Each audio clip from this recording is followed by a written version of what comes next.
Hey YouTube, and welcome to this quick review of the Nikon 14-24 2.8S lens.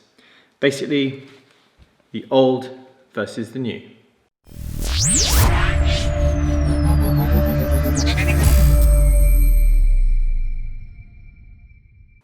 If you're switching over to the new mirrorless system, it's expensive. There are loads of new lenses on the market, and we have to be very careful about which ones we choose to upgrade or not. Now, this ultra-wide angle lens has been very well used and travelled across the world with me. It's helped me capture some amazing images. But I noticed from day one it has some drawbacks.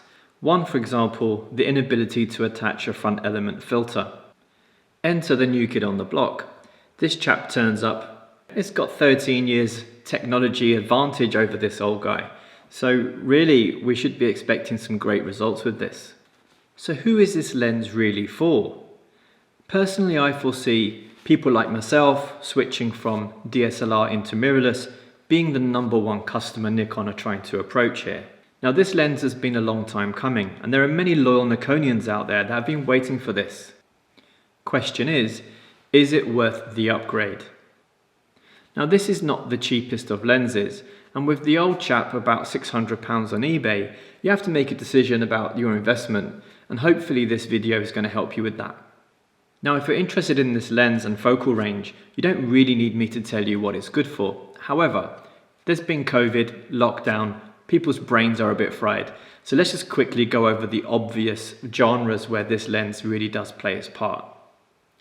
Landscapes, architecture, events, wide-angle portraits, and finally, astrophotography.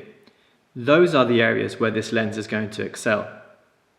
So let's take a look at build quality. This lens has been designed in line with all its other siblings from the Z mount. In a nutshell, solid, tight, weather sealed, and light. It also features a digital display on which can be used to show various settings, a focus ring, zoom ring, and a third ring, again, which can be used to assign functions like changing the aperture, etc. Two excellent new features which really differentiate this lens from its old relative is that you can attach a filter to the front via a 112mm screw-in. Note there are limited manufacturers at this time for these filters. These filters must be used in conjunction with the HB97 lens hood. And lastly, a rear gel filter mount. It has to be said that that is possibly the biggest advancement with this lens. In terms for landscape photographers who really like to use filters, now it is possible, where before it was just a dream. Autofocus. So it's quick. It's very quick actually, and the only real difference is when you put it into video mode, as it slows right down. And the reason that is because going into video mode, the autofocusing sound is reduced to almost nothing. So the compensation is to be a little bit slower, but it's more quiet. So I want to show you some comparisons between the old lens versus the new. I set the tripod up with the lenses on the same camera, looking towards a building where we could get good contrast through the day, just to show you guys some interesting elements of the sharpness between the two lenses. Here you're going to see on the left hand side we're talking about the old lens, and on the right hand side this is the S-Line new version. So here you can see that between the two images, zoomed in the center of the image, the sharpness is pretty similar. In fact, it's fair to say that there's only a slight improvement at the actual center of the image. It's not until you go further to the outsides where you start to realize there is a huge difference. And over here you can see that the 1812 on the door here and the 1812 on the door here is a little bit sharper on the new version. But the further we go out to the edge of the image, you get to see where things really make a difference. So this is the absolute upper leftmost corner of the image, and here on the same shot on the other side. So here you can see a real difference between the detail. If you look at the shutters here, these lines are actually quite sharp. And here you can see that they're almost blurry and out of focus. And as you can see, this is at f8, and at f8, and this is at 14 millimeters.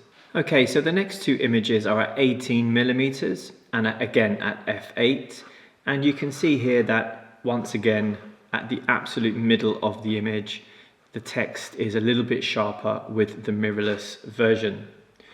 Again, as we scroll to the edges of the image, you can see that the sharpness starts to drop away. This is the old Nikon over here, and over on this side, as we just follow suit, you can actually see quite a large difference in the sharpness here versus over here. So we're beginning to see a big drop off from the old lens, and on the new side of things, there seems to be a good level of sharpness from the middle of the image right out to the corners. Here you can see again, this is 18 millimeters and the window on the top right is quite blurry. And then over here on the new lens, it is very, very sharp. Again at f8, and therefore I think you will agree that the edge-to-edge sharpness really outperforms the old one here. And then I'm going to just show you quickly at 24 millimeters and at 24 millimeters the difference. And if we just zoom in a bit here, you'll get to see that they are pretty good.